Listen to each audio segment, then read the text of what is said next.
very interesting question, and the first thing to stress is that traditional political parties are actually remarkably successful at incorporating women within their structures after 1918. The Women's Party, for instance, is very short-lived. In a sense, the Conservative Party is probably the most successful at doing this. The Conservative Party had always had quite an important place for women in the pre-1914 world, especially through its Primrose League, which offered a more social form of politics. And the Conservatives therefore already have these resources and the experience of that to tap into.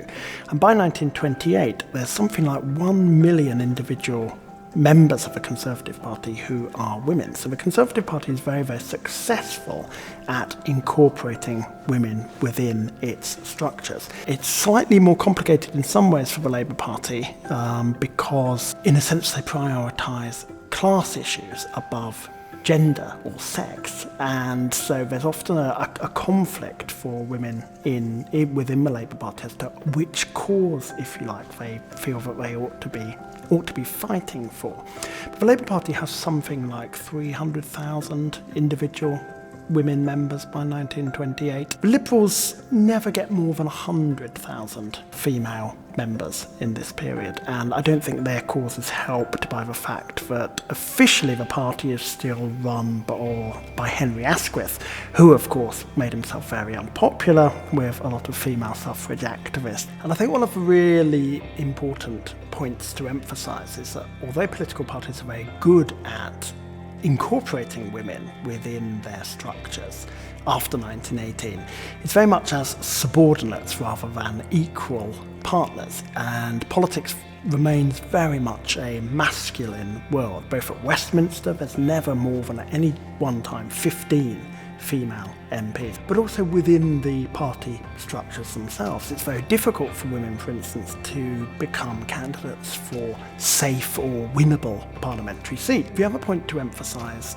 with how political parties seek to appeal to women is that they very much conceive of women in traditional terms.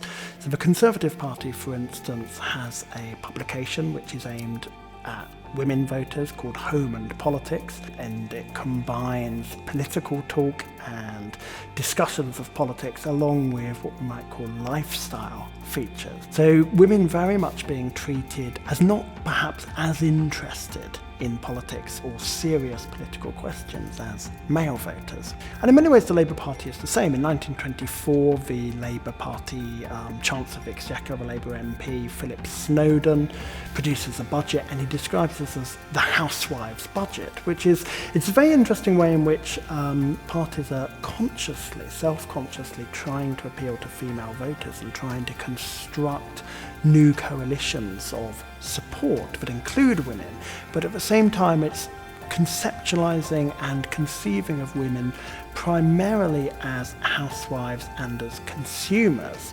rather than as perhaps equals or in particular as workers.